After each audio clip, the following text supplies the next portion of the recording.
Hello friends, welcome to your channel biology for all courses. आज हम करने वाले हैं इम्यूनोलॉजी का पार्ट 2। इम्यूनोलॉजी का पार्ट 1 हमने कर रखा है, उसकी वीडियो मैंने चैनल पर अपलोड कर दी है।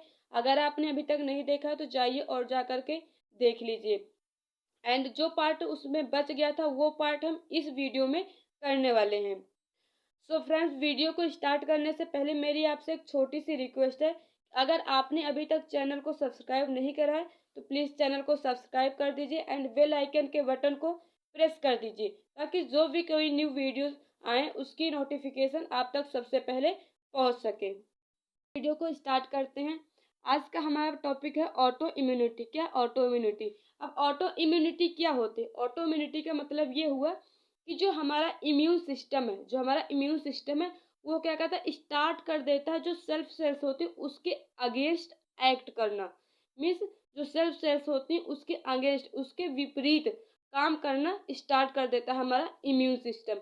ये ज़्यादातर किस में देखने को मिलता है? जो हमारे वर्टिब्रेट्स होते हैं, हायर वर्टिब्रेट्स होते हैं, उनमें देखने को मिलता है। फॉर एग्जाम्पल रियूमेटॉइड आर्थरिट्स हो गए, ये रहा रियूमेटॉइड आर्थरिट्स हो गए, मिसेंथिया ग्रेविस हो गया, मल्टीपल स्क्लेरोसिस हो गया।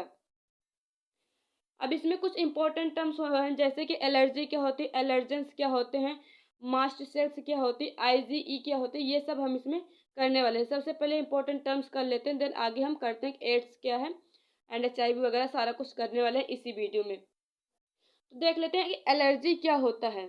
एलर्जी क्या होती है कि जो हमारा इम्यून सिस्टम होता है, इम्यून सिस्टम के जो एग्जीग्रेटेड रिस्पॉन्स होते हैं उसे क्या कहते हैं? एलर्जी कहते हैं। इसका डिफिनेशन मैंने यहाँ पर लिख रखा है कि allergy is the hypersensitiveness of a person to some foreign. ठीक है। अब जैसे कौन कौन से एलर्जी हो सकते हैं? फॉर एग्जांपल अस्थमा हो गया, हाई फीवर हो गया, राइनिटिस हो गया, ये सब क्या होते हैं? हमारे एलर्जी होते हैं। अब इसमें आ गया क्या नेक्स्ट? एलर्जेंस। एलर्जेंस क्या होता है? एलर्जेंस वो होता है जो एलर्जी का कोजिंग एजेंट होता है। जो एलर्जी को कॉज करता है, जो एजेंट कॉज करता है उसे क्या कहते हैं? एलर्जन कहते हैं। मीन्स जिसकी वजह से क्या हो रहा है? एलर्जी हो रही है किसी पर्सन को, उसे क्या कहेंगे? एलर्जन। फॉर कौन कौन से एलर्जन हो सकते हैं? For example pollen grain, dust, chemical and drugs, ये सब चीजें क्या होती है? एलर्जन के एग्जाम्पल्स हैंगे। आगे चलते हैं। अब इसमें कॉज क्या होता है? मीन्स की जो एलर्जी होती है, एलर्जी का कॉज क्या है? एलर्जी का मेन कॉज है आईजीई। आईजीई क्या है?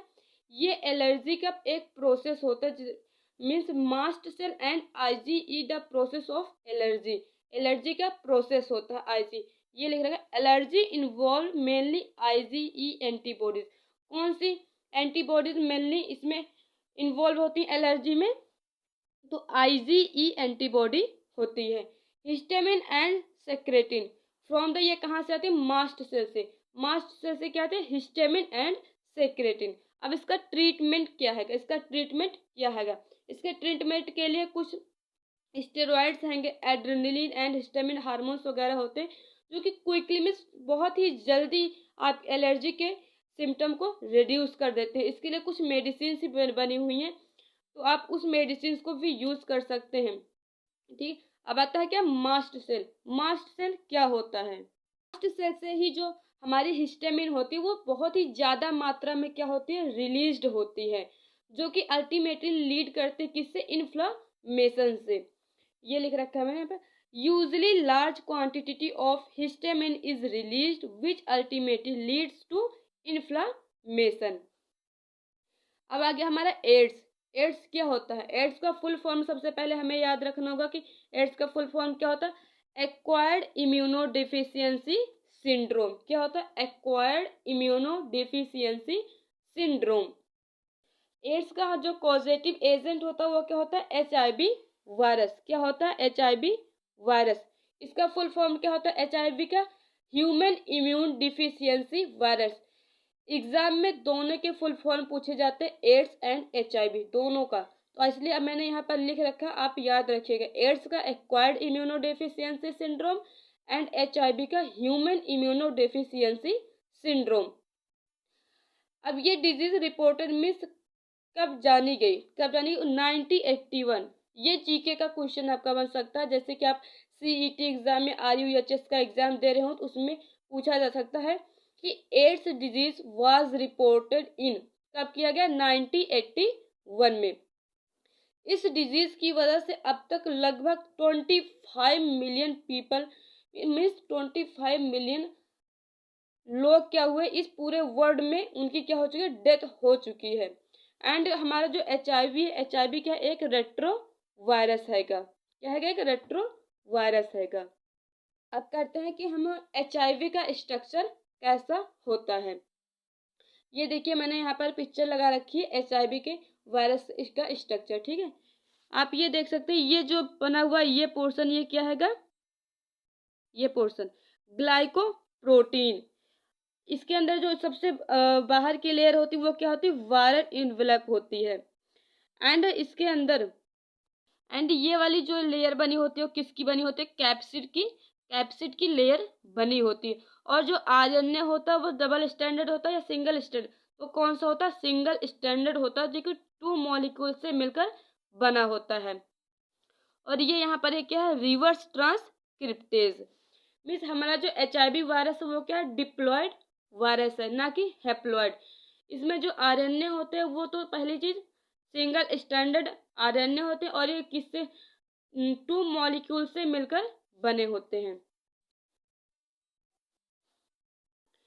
सिंड्रोम, अब आगे सिंड्रोम क्या होता है, आपकी जब एड्स हो जाता है या फिर कोई भी डिजीज होती है तो जो सिम्टम्स शो होते हैं, जो भी सिम्टम्स आपको शो होते हैं उनका पूरा ग्रुप, उनके पूरे ग्रुप को मिलाकर क्या कहा जाता है, सिंड्रोम।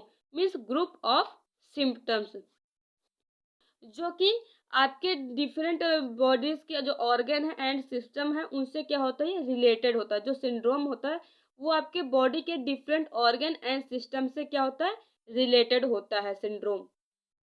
अगर सिंड्रोम का एग्जाम्पल देखें तो एक होता है डाउन सिंड्रोम। डाउन सिंड्रोम किस में होता है, एड्स में। कौन सा, डाउन सिंड्रोम, जो कि किसमें पाया जाता है, एड्स में। अगर पूछ ले जाए एड्स में कौन सा सिंड्रोम होता है तो कौन सा होता है, डाउन सिंड्रोम।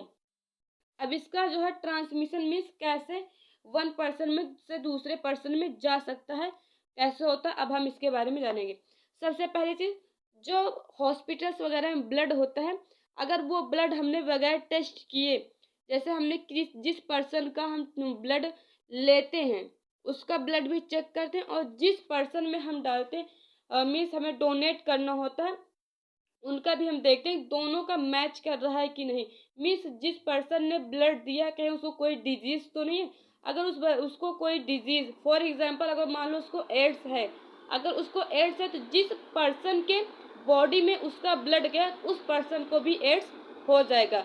ये फर्स्ट पॉइंट का मैंने यही मीनिंग हो जो मैंने अभी बताया। Means by transfusion of contaminated blood, then क्या हो जाता है, through sexual contact. For example one male and female में क्या हुआ, सेक्सुअल कॉन्ट्रैक्ट हुआ।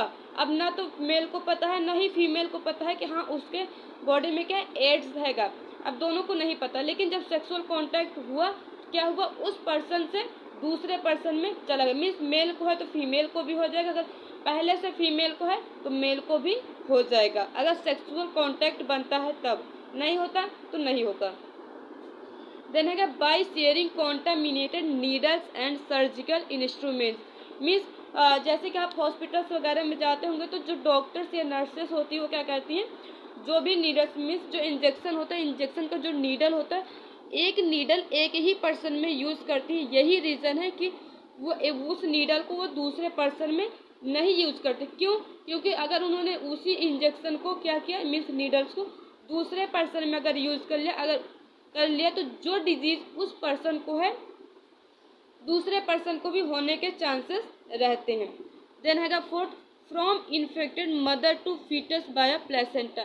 अगर मदर को एड्स हैगा तो उसका जो फीटस है उसका फीटस है प्लेसेंटा के थ्रू फीटस में भी चला जाता है। तो ये 4 हैं ट्रांसमिशन कि कैसे कैसे एक पर्सन से दूसरे पर्सन में एड्स हो सकता है। अब आ गया हमारा पैथोजेनेसिस।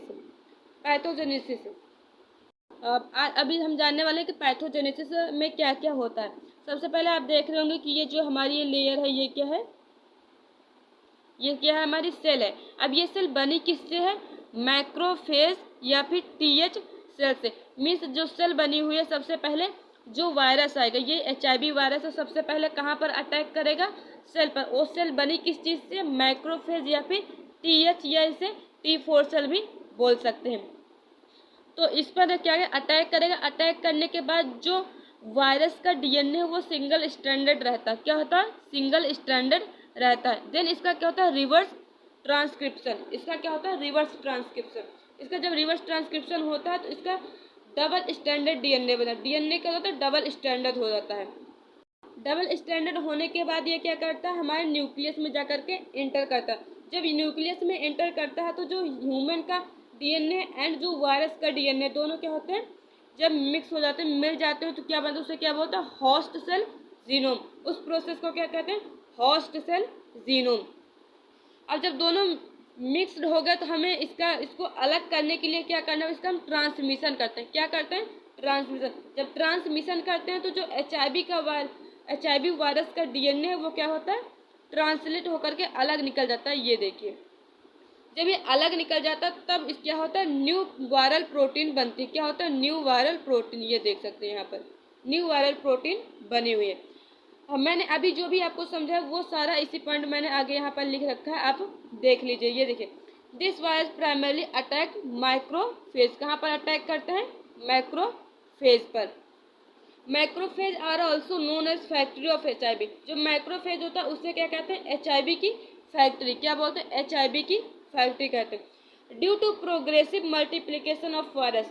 वायरस का क्या होता है, बहुत ज़्यादा इसका प्रोग्रेसिव मल्टीप्लीकेशन होता है, जिसकी वजह से क्या होता है, वायरसेस के DNA ह्यूमन की बॉडी में ज़्यादा होने लग जाते हैं। देन क्या होता है, TH cells are primarily responsible for generating humoral as well as mediated immunity. अब जो मेडिएटेड इम्यूनिटी होती है उसके लिए रिस्पॉन्सिबल कौन होता है, TH सेल्स होता है। Because of significantly decrease count. क्यों, क्योंकि इसकी वजह से जो TH सेल होता है इसका काउंट क्या होता है, डिक्रीज होने लग जाता है, जिसकी वजह से जो मेडिएटेड इम्यूनिटी होती है वो क्या होती है, हैम्पर्ड हो जाती है। देन क्या होता है, immune system is severally suppressed. जिसकी वजह से आपका जो इम्यून सिस्टम होता है क्या होता है, सप्रेस्ड हो जाता है। और जब आपका इम्यून सिस्टम ही जब क्या होता है, आपका जो इम्यून सिस्टम है तो क्या होता है, सप्रेस्ड हो जाता है। जब सप्रेस्ड हो जाता है उसकी वजह से क्या होता है, जो आपका जो भी इम्यून सिस्टम होगा वो वल्नरेबल हो जाता है। क्या होता है, वल्नरेबल हो जाता है इस इन्फेक्शन से। मोस्ट कॉमन अपॉर्चुनिटीज़ है इस इन्फेक्शन की, जैसे कि एक केएस होता है, PCP। KS means Kaposi's sarcoma. इसको और क्या कहते हैं, केएस को और क्या कहते हैं, केएस इसको क्या कहते हैं, कपोसिस सार्कोमा। एंड जो PCP है इसको कहते हैं न्यूमेटोसाइटोसिस कॉर्सिनाई निमोनिया। ठीक है। Time lag between infection and appearance of symptoms में vary from few months up to years. Means ये इसका टाइम जो लैग होने का, इन्फेक्शन होने का कब से कब, फ्यू मंथ, कुछ महीनों से लेकर के कुछ सालों तक, मीन्स 5 to 10 ईयर्स तक लग जाते हैं। अब इसका हमें क्या होता है, इसका डायग्नोसिस मीन्स हमें पता कैसे चलेगा कि आपको एड्स है कि नहीं है। इसके लिए हमें डायग्नोसिस करना पड़ता है। इसके डायग्नोसिस के दो हैं, एक होता है एलिजा, एक होता है वेस्टर्न ब्लॉटिंग टेस्ट। एलिजा क्या होता है, ये एक स्क्रीनिंग टेस्ट होता है। अगर एलिजा की फुल फॉर्म की बात करें तो क्या होता है, इसके एंजाइम लिंक्ड इम्यूनो सर्वेन एसे। क्या होता है एलिजा का फुल फॉर्म है इसका एंजाइम लिंक्ड इम्यूनो सर्वेंट एसे। और ये क्या होता है, स्क्रीनिंग टेस्ट होता है। अब ये जो वेस्टर्न ब्लॉटिंग टेस्ट है ये क्या होता है, कन्फर्मेटरी टेस्ट होता है। ये क्या होता है, कन्फर्मेटरी टेस्ट होता है। अब इसका प्रिवेंशन होता है। प्रिवेंशन किसके थ्रू कर सकते हैं, NACO, NACO मीन्स इसका फुल फॉर्म क्या है, नेशनल एड्स कंट्रोल ऑर्गेनाइजेशन। अगर हमको इस पर प्रिवेंशन लगाना है तो हम किसके द्वारा लगा सकते हैं, नेशनल एड्स कंट्रोल ऑर्गेनाइजेशन के थ्रू लगा सकते हैं। एंड इसको हम ऐसे भी लगा सकते हैं, मीन्स जो हमारे पब्लिक है, पब्लिक को भी हम अगर प्रिवेंशन मेथड के बारे में इसको अवेयरनेस इनको बताएं तब भी हम इसको प्रिवेंट कर सकते हैं। अब आता है इसका हमें ट्रीटमेंट भी होता है। ट्रीटमेंट मैं आपको बता देती हूँ क्या होता है। अगर इसके ट्रीटमेंट की बात करें तो ये ज़्यादा कोई सक्सेसफुली नहीं होता है इन लेटरेशन में। जब ज़्यादा टाइम हो जाता है तो इसका ट्रीटमेंट सक्सेसफुल नहीं होता है। एंड इसके लिए हम कुछ ड्रग्स का यूज़ करते हैं which block the activity of enzyme, जो कि क्या करती है, एंजाइम की एक्टिविटी को ब्लॉक कर सकता है। बट अगर बहुत ज़्यादा फैल चुका है आपकी बॉडी में एड्स, मीन्स ज़्यादा टाइम हो चुका है, तो ये क्या होता है, कोई भी ट्रीटमेंट सक्सेसफुल नहीं होगा। अब हम करने वाले हैं कैंसर। कैंसर एक क्या होता है, non communicable disease. Non communicable का मतलब होता है कि जो एक पर्सन से दूसरे पर्सन में नहीं जाता, उसे क्या कहते हैं, नॉन कम्युनिकेबल डिजीज। और जो कम्युनिकेबल होता है वो क्या होता है, वन पर्सन से दूसरे पर्सन में जाता है। Cancer is a very dangerous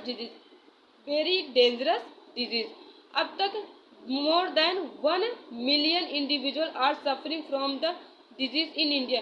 सिर्फ अपने इंडिया में ही 1 मिलियन से ज़्यादा लोग क्या कर रहे हैं, इस डिजीज से सफ़र कर रहे हैं।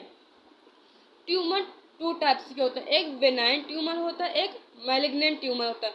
जो बेनाइन होता है वो क्या होता है, स्मॉल होता है एंड लोकलाइज्ड होता है। मैलिग्नेंट क्या होता है, लार्ज होता है एंड मेम्ब्रेन ब्रोकन होता है। एंड बेनाइन में क्या होता है, मेम्ब्रेन बाउंड होता है। ये क्या होता है, मेम्ब्रेन बाउंड होता है। और क्या होता है, इसमें ब्लड वेसल्स नहीं होते हैं। बेनाइन में क्या होता है, ब्लड वेसल्स नहीं होती है। मैलिग्नेंट में ब्लड जो इनका स्प्रेड होता है वाया ब्लड, किसके बॉडी में किसके थ्रू जाती है, ब्लड के थ्रू।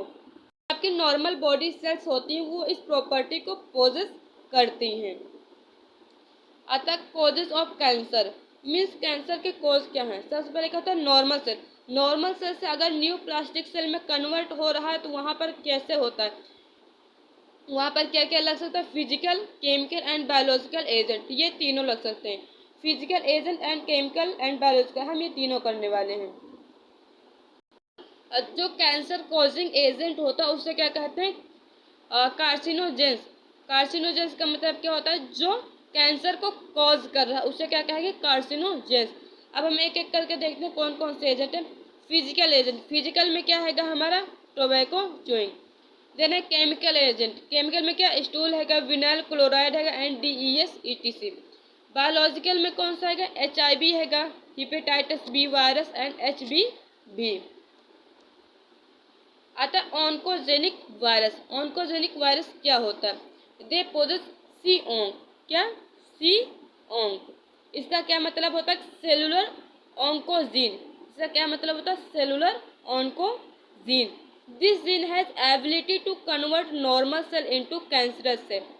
ये जो ऑन्कोजेनिक वायरसेस होते हैं इनके पास इतनी क्षमता होती है कि नॉर्मल सेल को क्या कर देते हैं, कैंसरस सेल में कन्वर्ट कर देते हैं।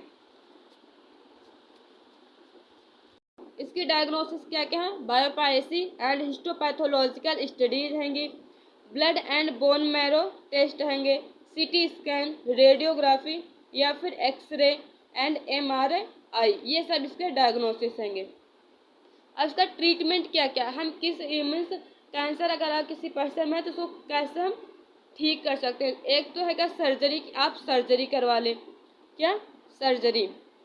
सेकंड हैगा radiation therapy, then immunotherapy and chemotherapy drugs. ये 4 ट्रीटमेंट हैं इसको कैंसर के। अब टाइप्स ऑफ कैंसर, कैंसर के टाइप्स हैंगे। सबसे पहले कौन सा है, कार्सिनोमा। कार्सिनोमा में कौन कौन से कैंसर आते हैं, एक आता है प्रोस्टेट कैंसर एंड ब्रियंट कैंसर। कौन सा, प्रोस्टेट कैंसर एंड ब्रियंट कैंसर। ये सबसे ज़्यादा होता है, मीन्स 90% कैंसर कौन से होता है, कार्सिनोमा। और ये कहाँ से होता है, इसका ऑरिजिन क्या है, इपिथेलियल ऑरिजिन। इसका ऑरिजिन क्या है, epithelial origin. Most of the reported cases of cancer comes under this category.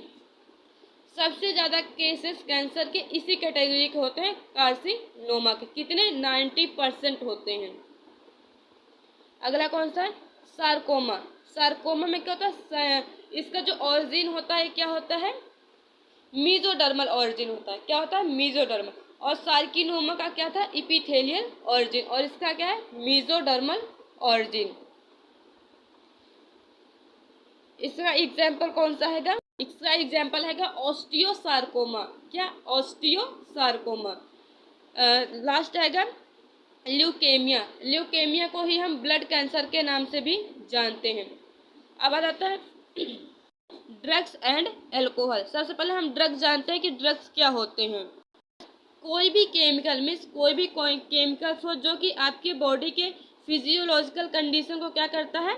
Modified कर देता है एंड एक्सप्लोर कर देता है, उसे क्या कहते हैं? ड्रग्स। मैंने इसकी डिफिनीशन यहाँ पर लिख रखी, any chemical which is intended to modify and explore physiological condition of body. अब हैगा एडिकेटिव ड्रग्स। क्या होता है?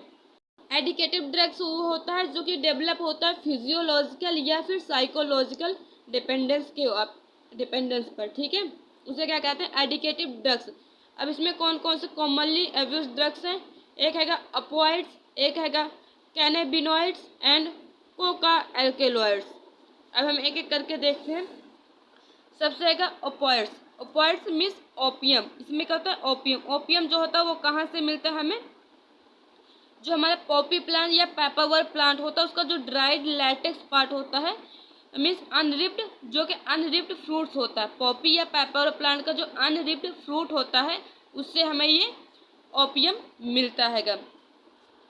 अब ये ओपियम आपकी बॉडी के किस पार्ट को कॉज करता है? तो ये आपके CNS means central nervous system, जो सेंट्रल नर्वस सिस्टम होता है उस पार्ट को ये क्या करता है? अपना टारगेट बनाता है।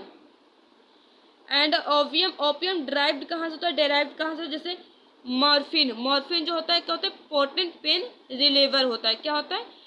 पोटेंट पेन रिलीवर मॉर्फिन होता है। देन हैगा हेरोइन। हेरोइन को स्मैक के नाम से भी जाना जाता है, जो कि क्या होता है? डेक्टाइल मॉर्फिन होता है। इसका एक और डेरिवेटिव हैगा जो क्या है? Codeine.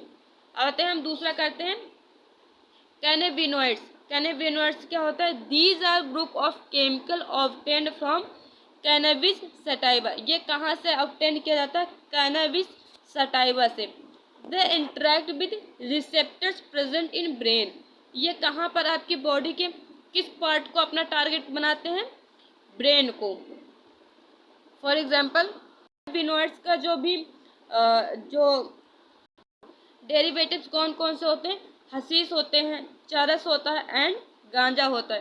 These are most affected cardiovascular system and cause hallucinations. ये आपके सबसे ज़्यादा किस पार्ट को अफेक्ट करता है? कार्डियोवैस्कुलर सिस्टम को। थर्ड हैगा कोका एल्केलॉइड्स। मैंने इसमें थोड़ा थोड़ा लिख रखा है, बट जो आपके बुक में दिया हुआ है NCERT में, वो मैं आपको सारी चीज़ें बोलती चल रही हूँ। जो नहीं लिखा हुआ आप लिखना चाहें तो लिख भी सकते हैं। एंड हाँ, एक बात और, आपको जो भी पॉइंट ना क्लियर हो आप कमेंट करके पूछना चाहें तो पूछ सकते हैं, मैं आप कमेंट का रिप्लाई ज़रूर दूंगी।